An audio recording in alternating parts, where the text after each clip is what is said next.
શહેરના અલકાપુરી રેલવે કરનાળાનો ગેરકાયદેસર કોમર્શિયલ ઉપયોગ કરી આર્થિક લાભ લેવાનો વડોદરા સેવા સદનને ભારે પડ્યો।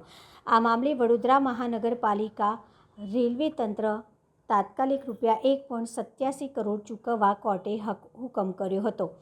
શહેરના પૂર્વ અને પશ્ચિમ વિસ્તારને જોડતા અલકાપુરી કરનાળાનો ગેરકાયદેસર કોમર્શિયલ ઉપયોગ કરીને આર્થિક લાભ લેનારા વડોદરા મ્યુનિસિપલ કોર્પોરેશન વિરુદ્ધ રેલવે વિભાગે કોર્ટમાં વળતર માટે દાવો કર્યો હતો, જેમાં કોર્ટે રેલવે વિભાગની તરફેણમાં ચુકાદો આપી વડોદરા કોર્પોરેશનને 1.87 કરોડથી વધુ નાણાં ચૂકવવાનો અને તેમાં ચૂક થાય તો પછી જ્યારે પણ નાણાં ચૂકવે તે સમયે વધુ 9% વ્યાજ સાથે ચૂકવવાનો આદેશ કર્યો હતો।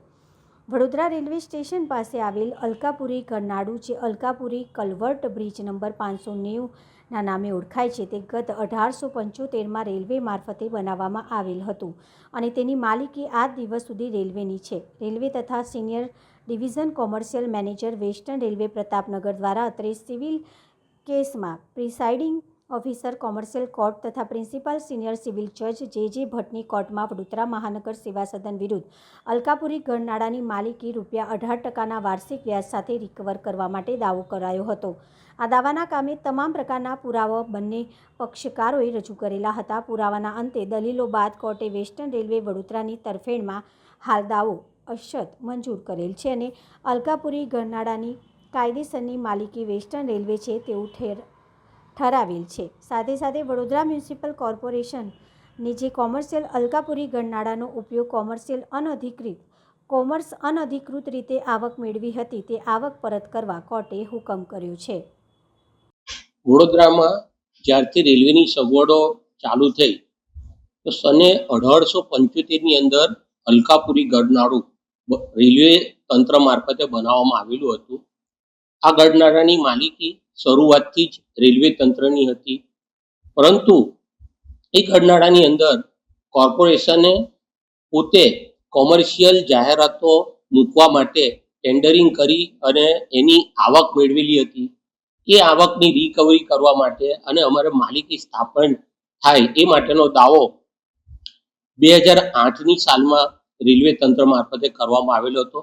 ડિવિઝનલ મેનેજર અને મ્યુનિસિપલ કોર્પોરેશનના કમિશનર એ બંને વાદી પ્રતિવાદી હતા।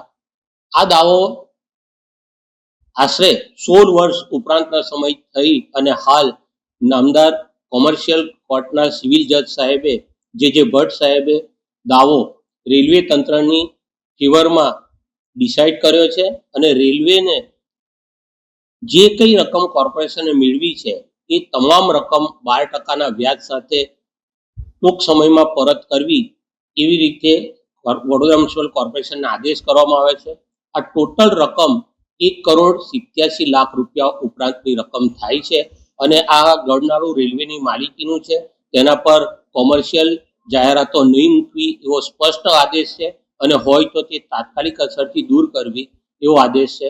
વધુમાં આ જે હુકમ કર્યો કોર્ટે એ હુકમને સ્ટે કરવા માટેની અરજી પણ કોર્પોરેશનના એડવોકેટ મારફતે આપવામાં આવેલી હતી। એ અરજી પણ નામદાર કોર્ટે નામંજૂર કરી છે અને પોતે કરેલો હુકમ યથાવત રાખે છે। પૈસા કોર્પોરેશનને જે સમયે ચૂકવશે એ ચૂકવવાના સમયગાળા અને હુકમ થયા તારીખથી વચ્ચેનો પણ 9%નો વ્યાજનો બેનિફિટ આપવાનું પણ રેલવે તંત્રના ફેવરમાં નામદાર કોર્ટે નક્કી કરેલું છે।